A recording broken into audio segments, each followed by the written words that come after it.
నటి రోజా మాట్లాడిన తీరు ఒకసారి ఆమె గతంలో ఏం జరిగిందో ఒకసారి చూసుకోవాల్సిన అవసరం. దెయ్యాలు వేదాలు వల్లిస్తే ఎలా ఉంటుందో శ్రీమతి రోజా గారు మాటలు ఆ విధంగా ఉన్నాయి.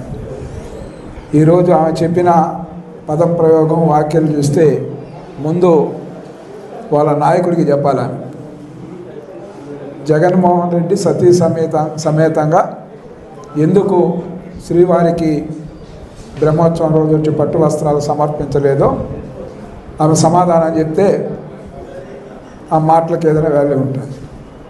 అలా కాకుండా ఈరోజు విలేకరుల సమావేశంలో మాట్లాడుతూ ఏదంటే అది మాట్లాడటం. గతంలో ఒకసారి చూస్తే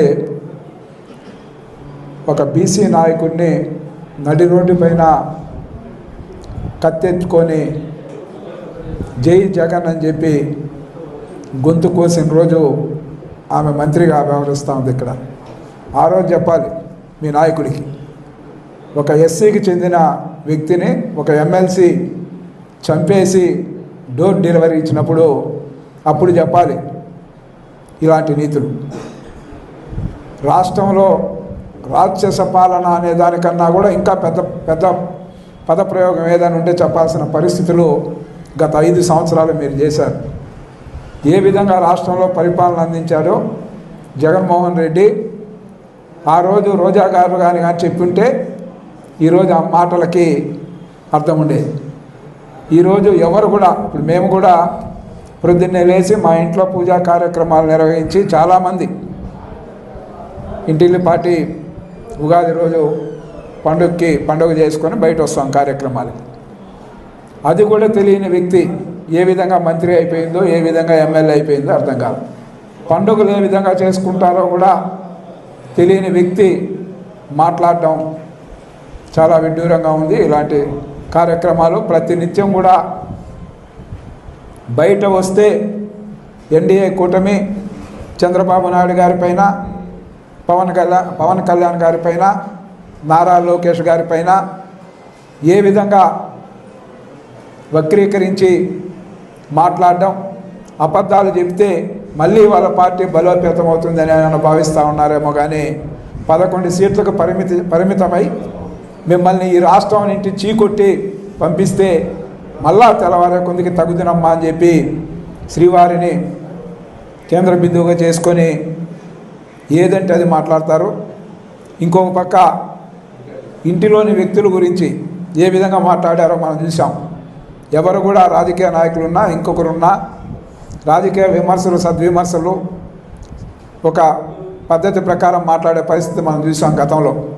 గతంలో కూడా కాంగ్రెస్ పార్టీ కానీ ఇతర పార్టీలు అధికారంలో ఉన్నాయి చాలా రాష్ట్రాల్లో కానీ ఇక్కడ కానీ గతంలో జగన్మోహన్ రెడ్డి పరిపాలన ఉన్నంతకాలం మంత్రులు ఎలాంటి భాష మాట్లాడారో అదే శ్రీమతి రోజా గారు మాట్లాడుతూ ఉన్నారు. ఈరోజు ఆమె అసెంబ్లీలో ప్రవర్తించిన తీరు విజువల్స్ అన్నీ ఉన్నాయి, ప్రజలందరూ చూశారు. మర్చిపోయినట్టుంది రోజా గారు.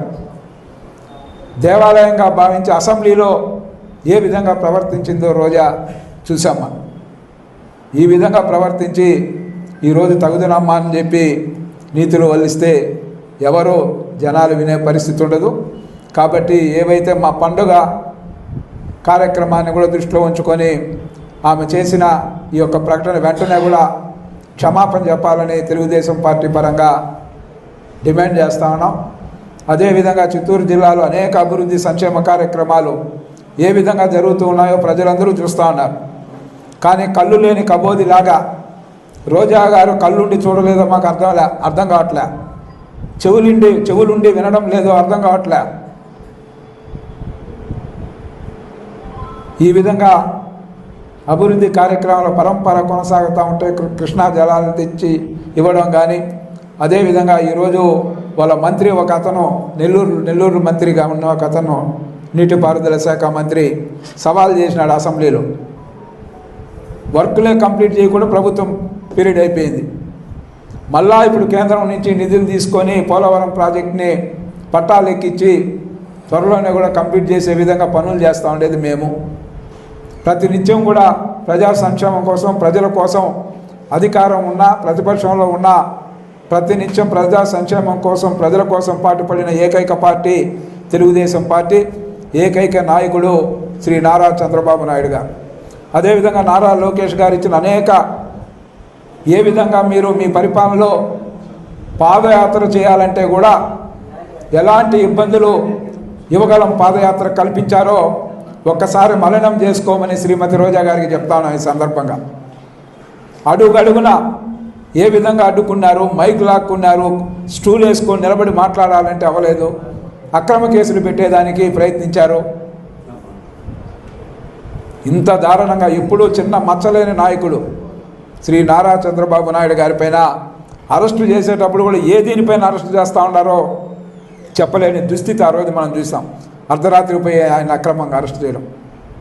మీరు నీతుల గురించి ఈరోజు మాట్లాడుతూ ఉన్నారు. కాబట్టి ఇకనైనా శ్రీమతి రోజా గారు ఇలాంటి ప్రకటనలు మానుకోవాలని హెచ్చరిస్తూ ఉన్నాం.